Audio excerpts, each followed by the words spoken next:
We're at the David Lawrence Convention Center in the middle of Pittsburgh for Anthrocon, and it was almost the perfect 2022 furry convention. Anthrocon is a furry convention held every year in Pittsburgh from Friday to Sunday in June or into July. Before we can even start the convention, we have to address the pandemic, which is still going on despite vaccination efforts. Running a large convention is dangerous if people get sick. However, that wasn't a problem as Anthrocon required either proof of vaccination or proof of a negative COVID test. I had my 2 doses and a booster months ago, so I kept that information in a vaccine passport act as I started to pack for the convention. On top of this, masks are required for everyone, regardless of age or vaccination status in the convention center and the main hotel. I have this cute husky mask from Fursuit pins I got during the Black Friday sale, which I've been using for the past months, and now Anthrocon. Before the convention started, I had to register, then find a hotel room and transportation, which I did a few months in advance in the lead up for the convention. Late in the evening, I headed to my local bus station so I could head over. The ride over was fine, but I was unable to fall asleep during it, so I had to resort to finding ways to kill the time as bus traveled from New Jersey to Pennsylvania and finally across the state to Pittsburgh. Eventually though, after hours of waiting and thinking about the convention, we arrived in Pittsburgh. From there, it was quick going to the hotel room and meeting my 3 roommates, one of whom caught COVID-19 before the convention started, so a new room was arranged for the rest of us. After getting our hotel key cards, we headed up to our room, where we placed our luggage and went straight out. Before we went to the David Lawrence Convention Center to get the COVID-19 check and registration, I had to make a quick shot to withdraw some money from my bank account to spend at the dealer's den. I tried going to one, but I couldn't withdraw my money. I went to another, but the same thing was happening, and I was confused. Then I realized the card I brought was a credit card and not a debit card. I thought I wasn't even able to withdraw my money, but then I noticed the NFC tag that would have been able to accept virtual cards. I checked my Apple Watch, and sure enough, I had the card. I was able to get my money and avoid what could have been a disaster. At 8:30 a.m., the line was very long, but I waited. From there, the line started moving, and sure enough, I was cleared for COVID-19. You think that'd be the end of it, but we still had to go through registration. There were multiple lines, and I got confused since I pre-registered as a sponsor. Eventually, I got to the front of the line, and the volunteer tried to find my badge, but wasn't able to find it since I was in the sponsor pile. After that mix-up, I was able to get my convention badge, some sponsor gifts, and 4 mouse pins that were important. Persona Pins was offering a challenge to attendees, where there were 4 species of pins: the lion, fox, raven, and mouse. Each attendee would get 4 of one pin and have to trade the rest to the other attendees to finish the set. I was able to do this by finding attendees to trade my pins with, and with that, I finished my set. After that, we were in the convention, and I headed up straight the escalator to the 2nd floor, where furries fill the convention center. We ended up an escalator to the 3rd floor, where we crossed the bridge over to the dealer's den in the art side below, which was massive. The camera doesn't even do it justice over the sheer scale of the room. Moving along, we're on the north side of the 3rd floor, right next to the Spirit of Pittsburgh ballroom, where the opening ceremony is to be held and officially start the convention. There were multiple lines to get in, marked by the registration level. I stood in the sponsor line and waited. When the doors opened, people started moving to the ballroom. At first, the ultra sponsors went in, then the super sponsors, and finally attendees. Everyone started filling up the seats, and I tried to find a good spot to sit. Anthrocon wanted to welcome back Pittsburgh, but the city decided to welcome Anthrocon back in return with the Allegheny County executive and a montage of people welcoming back the convention to the city. They even dedicated a museum stock for Anthrocon artifacts. Allegheny then went out on how Anthrocon and Pittsburgh need each other. They transitioned over to the guests, which include the charity Wildlife Lords or Wildlife Sanctuary. Kage and Ronnie explained that there were several ways to support the charity, which include going to the charity raffle located in the dealer's den and buying one-of-a-kind items, along with buying from the charity auction, going to the charity show, or directly. They introduced their sexual honors: Sue Deer, Kiki Flipnote, and So You Coco. Kage shouted out a group that tried on-site COVID-19 testing, allowing attendees with negative tests that were in an unacceptable form to register, who otherwise would have been turned away. Ronnie explains the convention operations, safety teams, and badge information like convention schedule and hotline. Uncle Kage closes out by saying that the staff members are human, have strengths and weaknesses, and are significantly understaffed during the pandemic. Once I was finished, there was some time before the dealer's den and art side would open at noon. However, there's a grace period of 15 minutes for anybody sponsor or hire for to come in first to buy stuff. I stood in line as a sponsor to get early access to the room, and at 11:45 hit, we rushed in to buy our stuff. I wanted to take a stroll across the room to see what everyone was selling and what I was interested in. At first, nothing caught my eye, but I had my money and I was ready to spend it, so I left, knowing I'd come later. I picked up my pin bag order from Persona Pins from a Kickstarter campaign bags months ago. After getting the bag, I rushed to my hotel room and went back to the convention center, excited for my first panel. The first panel I went to as Fursuit 101 by Gail Frostbane, which teaches costume performance for fursuiters. Gail Frostbane, along with many other well-known fursuiters, presented themselves on how to pose and walk in fursuit. After that was finished, the audience allowed participants for fursuiters in skits made by Gail. In one of the skits involving fursuiters and pirates, I suggested gay pirates, which they added on to the skit. Gay pirates?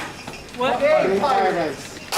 Gay pirates? They were mostly gay back then. Gay pirates! it! The first day I was involved with Steve after the Hunger Games, where because there were too many fursuiters, there had to be a battle royale. To survive, you had to be standing behind someone wearing a hat. Some people got creative with this, using the audience and even Gale themselves, but I chose to stand behind a fursuiter with a hat, and people decided to stand behind me because I was wearing a husky hat. When that panel ended, I headed out and stopped in the Fursuit photo room to take a few photos of myself in Fursuit. After that, I had time for the next panel, so I went down to the dealer stand a second time to browse and find stuff I wanted to buy. I found an LED car where I bought and reprogrammed the same name as I walked around the convention center. It's like my LED name tag I got from Fuzzy's Logic back in Philadelphia 2021, but a bigger version of it hanging around my neck. I headed over to my next panel, all about asexual, talking about their experience, and it went well. I went to another panel, which didn't go as well as I expected would. The panel was a BIPOC Furry meet and greet, which stands for Black, Indigenous, and People of Color. Naturally, as an Asian, I had to attend it. At first, the panel was fine, with attendees sharing their experiences as a person of color in the fandom. I talked about my experience as a content creator on a mainly white internet, and how people like Sonic Fox 5000 are pioneers in trying to increase diversity with furry content creators and influencers on the internet. That's when Sonic was wearing what purely black regular cosplaying killer from Escape from Tarkov barged into our panel with loud music playing from their speakers. They were a white parent on a BIPOC panel, which makes it pretty obvious what they were there for. At first, we were too scared to say anything about it, but fortunately, someone called them out and restrictedly tried to tell them why they were a problem and get them to leave. After they left, someone tried to report it to the convention, but they weren't able to do anything about it. One of the people told us they feared for their lives, leave they going to be shot. It was very unsettling, and I had to leave to catch my breath. I then headed over to the next panel, Uncle Kali's Story Hour. The convention chairman talks about interesting anecdotes from flights, which I have a video on. When that panel ended, I rushed over to the Western Convention Center to head over to my next panel, which I was there to contribute to. It was the pool toy panel, where people can play with custom pool toys created for furries. It's also a place to ask questions about buying them, taking care of them, and understanding why furries like them. There were many pool toys, from my small intact Orco to the very large ones bought by other attendees. However, there was one person that was ruining the vibe of the event, and it was the same person who made people feel uncomfortable at the BIPOC panel. He was causing trouble, being disrespectful to the pool toys that people put out there. It wasn't fun, and they were leaving a sour taste in everyone's convention experience. When that panel ended, we deflated our pool toys and I headed back to the hotel for the next day, which would be the Fursuit parade and block party. In my hotel room, I opened the package from Persona Pins, with my pin bag, bag face, and pins from the Kickstarter I backed months ago. After a good night's rest, we woke up, did our morning routine, and headed straight to convention center. Regarding the troll who was harassing people of color furries and making others feel bad, Anthrocon put out a statement shortly after midnight where they explained the person had been removed from the convention center. At 10:30 a.m., a more formal statement was released where they explained what happened. They apologized for not dealing with the situation earlier, knowing the limited amount of resources they had and having to gather the necessary resources to deal with the situation safely. I headed over to the dealer stand again for early access as a sponsor and checked out what everyone else was selling. When that was over, I headed over to the Westin to attend a panel about the do's and don'ts of owning your first fursuit. The panel went well, but that was overshadowed for what's to come soon. You're probably familiar with the Fursuit parade. It's a scheduled event of a furry convention, in which everyone who's brought their fursuit and would like to show it off is invited. At the parade's beginning, a group photograph is taken of all the fursuiters. Even before going to the convention, I had a feeling we're going to break that record on top of the attendance numbers. I got in line for the fursuit photo happening at 2 p.m. met some friends while in the line. Eventually, the line started moving and we filled the room. As the fursuiters began coming in, I didn't expect this to happen, but one of the most popular furries came into the room with us. It was the Dino Dog, better known as Telephone the Dutch Anal Dragon, and they were standing mere feet away from me. I couldn't resist the urge to take a photo with them, and I did just that. It was probably one of the most interesting fursuit encounters I had the entire convention. I was also able to meet Chip Cody when I was there. I never thought I would ever get so close to them in person ever since I started watching these videos of furries. But here we are at Anthrocon 2022, and I did just that. As the fursuit photo was taken, started falling out the room, into the hallway, down the escalator, and outside the convention center. Members of the cities were looking at all the different fursuiters that passed by. Eventually, we ended up in a large room for all the fursuiters to take a break and cool down. There, I met more popular furries, like Nas Hyena and Spoctor. After hanging out there for a while, I headed over to Pizza Parma, better known as Furryland Cafe. I wanted to get a dog bowl as a souvenir for the convention, but unfortunately, they sold out, which is a bit surprising considering it's only the second day. I went outside to join the first year of the block party. Ronnie explains it. We're going to be shutting down Penn Avenue here to vehicle traffic from 9th Street all the way to 11th Street and invite the people of Pittsburgh to come and meet with the fursuiters and share in some of the magic that Anthrocon brings. There was a lot of furries outside the convention center, and I was able to get pictures of convention chair Uncle Kage and riding the Noodle Dragon. After spending some time outside, I went back in and bought a few more stuff from the dealer stand, specifically a screen fox putty, a few certified badges, and some Anthrocon shirts from the previous years. When that was done, I went back up to the third floor for some panels. I first went to the game show panel, where there were no prizes but some fun and laughs. Next, I went to a channel where someone detailed their experiences of how the pandemic turned them into a furry. Finally, I was planning to go to another game show panel, but there was a panel I didn't even know was happening that I was also going to. It was a twin trading post, and he announced they were dumping free bags of pins and stickers onto one of the tables. Since he allowed attendees to take them, I took a bag and started trading. A lot of people had different pins, many of those my Persona pins, and they were being traded at a rapid pace. I exchanged my pins I got from my Black Friday order from a few months ago ago back at the Persona Pins booth pin board. And for new pins, I started trading them for others for the pins I wanted. It was challenging, and I did get rejected a few times, but eventually I was able to get the pins I wanted, and I was able to display them proudly on my Persona Pins pin bag. It may be hard to believe, but we've made it to the final day, and it's always the hardest. Took a quick photo with the help of one of my roommates for a future video thumbnail, and we headed back to Convention Center. Took a quick look at the dealer's den, and then we headed off to the Fursuit games. When the game started, I ran very fast, as Huskies tend to do. While our team didn't win, we did have a great time. I took a quick stop at the charity auction hosted by Uncle Kage himself before heading over to the Fursuit dance competition. One thing I didn't know at the time, but realized right then, was that the convention was live streaming many of the major events on YouTube. And when I realized this, I decided to head out due to the limited seating in the ballroom. I headed over to the art show auction, where Kage and other people were auctioning up art pieces to the audience. With that, I had some time left before the closing ceremonies would happen. I headed over to the DoubleTree as there was an impromptu pool toy meetup at the hotel pool, and we chilled there for a while. I was able to meet up with other pool toy enthusiasts and one of my friends as they chilled in the pool on pool toys. As closing ceremonies were rapidly approaching, I headed back to the convention center to get a spot. I was able to find one as close to the front as possible and later as it was about to start. Uncle Kage stated that the relationship between Anthrocon and the business of Pittsburgh is like nothing else. That both the convention and the city know what they need and won't say no. It states there are ways for people to give their feedback on the convention, saying that the goal isn't to be the biggest, but the best furry convention. The board of directors explained the purpose they bring to the convention, with the attendees numbering between 9,702 and the fursuiters and the Fursuit Pro at 2,562. The charity, Wildlife Works, went up to the stage and revealed there was $33,092 donated to charity, which was increased to $41,553 a few days later. I can proudly say that I donated 10 of those dollars. When the closing ceremony ended, there was another event that also put a sour taste in everyone's mouth. I wasn't there to experience it, but there were reports of police aggressively pushing furries out of the convention, which shocked me. I didn't believe that police would be this aggressive in pushing furries out of the convention so quickly after the closing ceremonies ended, but I was surprised that it happened. I overheard one of the security members being very dismissive to other attendees, saying that they needed to leave as they couldn't stay in the convention center. Many were rightfully angry about this, and Anthrocon put out a statement in regards to the abuse of power by police, saying that they were in the situation and apologized that the accounts didn't act appropriately. They also explained that we were revisiting their partner relationship to ensure this would never happen again, knowing that they were angry and will work on improving security practices and policies with outright partners. Despite the setback, the convention wouldn't stop. Moving out to the Westin outside the convention center. At the Westin, I was able to meet Odin Wolf and Sherbert, although they weren't in Fursuit at the time. Before I continued outside in the convention center, let's be to meet Barton Fox, That Blue Husky, and Spectre the Wolf, which all are content creators on YouTube and Twitter. The after party was going strong, but I had to leave to catch my bus back home. There is that feeling when you get when you go to convention for a fan that you're part of, furry or not. From the moment you first arrive to the minute you leave, there's a sense of belonging community that can't be quite replicated online, despite virtual reality bringing us closer than ever. If you want to know more about Anthrocon, check out 40 things you might not know about the convention.